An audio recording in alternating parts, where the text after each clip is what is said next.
Jane. I'm the author of Who's Your Real Mum?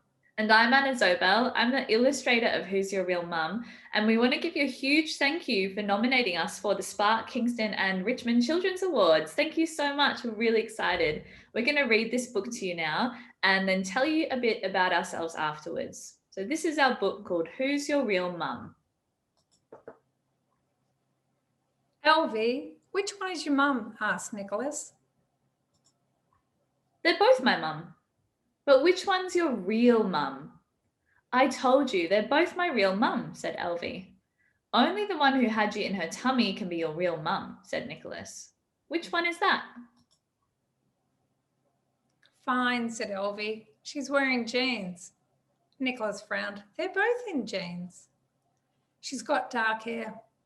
They both have dark hair. I need a clue. She's got a scar above her eyebrow that looks like a moon, said Elvie. Nicholas squinted. I can't see from here. Give me a good clue. She's the one who can do a handstand on one finger. No one can do that, scoffed Nicholas. My mum can. Also, she's the one who can pull a car with her teeth. Her teeth would break, said Nicholas. No, said Elvie, because actually they're reinforced with diamonds. She's the one who's a pirate in disguise. Her pockets are full of gold and she has a parakeet called Tony who stayed at home to look after our cat. She speaks fluent gorilla. She regularly gets called to the zoo to sort out gorilla disputes. I went to the zoo last week, said Nicholas, and I didn't see either of your mums. Give me a real clue. My real mum crochets hammocks for polar bears, can cartwheel up a mountain, Teaches spiders the art of the web, writes in a secret language only whales can read, calls her pelican friends when I want to go flying, and can clip a dragon's toenails while she's standing on her head and eating a bowl of spaghetti. Elvie, just tell me who your real mum is, Nicholas shouted.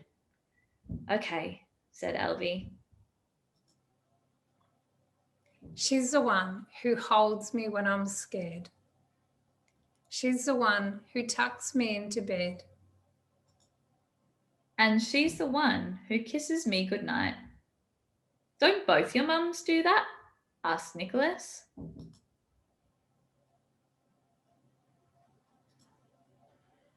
Exactly, said Elvie.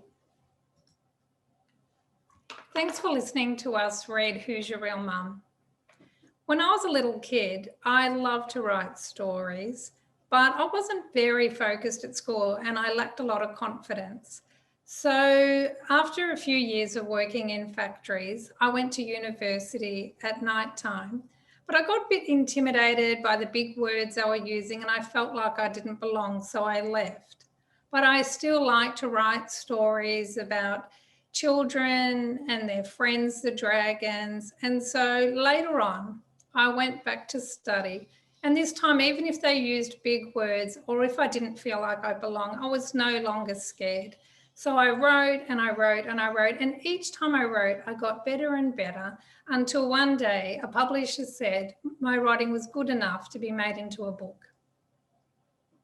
Just like Bernadette, I did a lot of practice. So from when I was really little, I wanted to be a book illustrator and I would always get in trouble at school because I would draw all over my workbooks. So at the end of high school, I tried to get into an illustration university, but I didn't get in. I became a primary school teacher, but after work, I would keep drawing and I would make little books of my own and send them to publishers, the people who make and print books.